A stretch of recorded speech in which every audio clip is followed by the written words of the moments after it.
In March 2021, the ECB published the preliminary results of the first economy-wide climate stress test to assess the exposure of euro area banks to future climate risk by analyzing the resilience of their counterparties under various climate scenarios.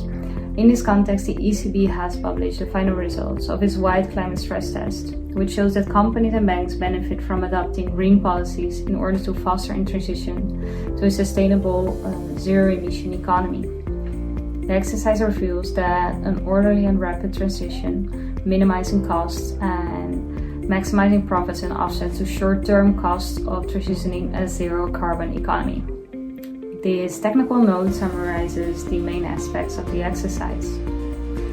First of all, the methodological framework. The climate stress test provides a comprehensive methodology for assessing the impact of alternative scenarios that differ in their levels of transition risk and physical risk over a 30-year time horizon.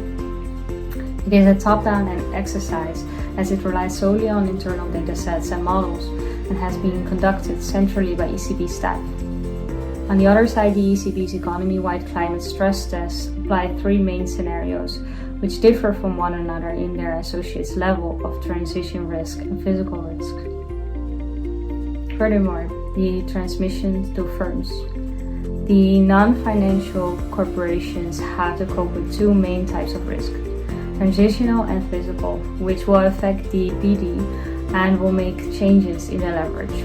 Overall, the median European firm is less indebted, more profitable, and has a lower probability of default at the end of the horizon under the orderly transition scenario as compared with the two adverse scenarios. The transmission to banks. The ECB climate stress test evaluates the impact of the climate risk on the euro area banking system through the credit and market risk channels. Different climate scenarios are used in order to quantify the impact on banks' credit risk, the changes in the PDs and LGDs of the bank's loan book.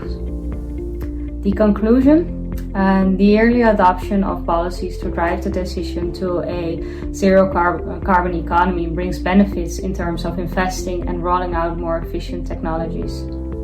The results shows that when comparing the effects of transition and physical risk, the latter would be more important in the long run, especially if transition policies towards a more sustainable economy are not introduced.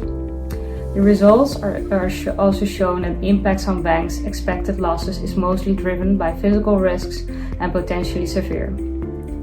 Finally, if climate risks are not mitigated, the cost to companies arising from extreme weather events could rise substantially and greatly increase their probability of default.